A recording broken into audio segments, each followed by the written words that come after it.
नमस्ते प्रणाम। सुनिए आप लोग, एक और रोपनी के गीत मैं गाने जा रही हूँ। कैसा लगेगा कमेंट करके बताइएगा आप लोग। धन्यवाद।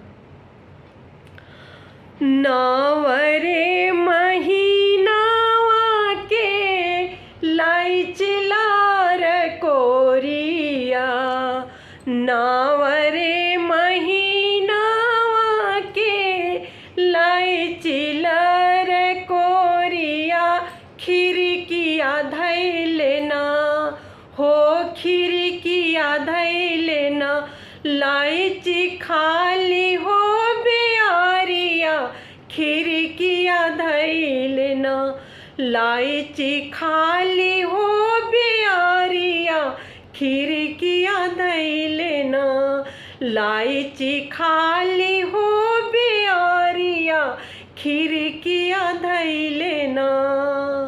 घोड़वा चढ़ल अइले, घोड़वा चढ़ल अइले, जालिम सिंह कुंवरवा से परी हो गइले ना, उजलाइची पर नजरिया से परी हो गइले ना, उजलाइची पर नजरिया से परी हो गइले ना, उजलाइची पर नजरिया से परी हो गइले ना।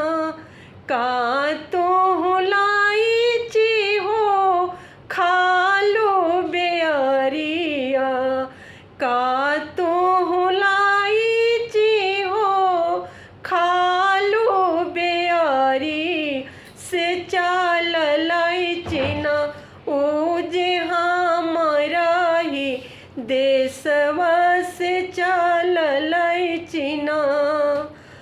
का तो हो जालिम सिंगा हमसे लोभाइला, का तो हो जालिम सिंगा हमसे लोभा, से हमरे बानी ना ओजे नावरे महीना के लरकोरिया, से हम जे बानी ना नावा महीना के लरकोरिया, से हम जे बानी ना।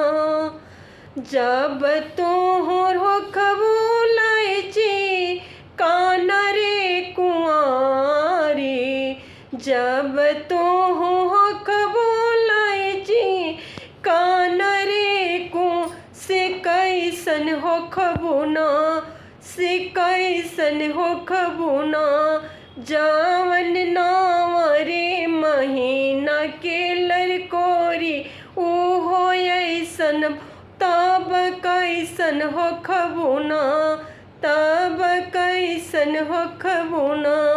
नावरे महीना के लाइची लरकोरिया, खिड़किया धैलेना, लाइची खाली हो बेअरिया, खिड़किया धैलेना, लाइची खाली हो बेअरिया, खिड़किया धैलेना।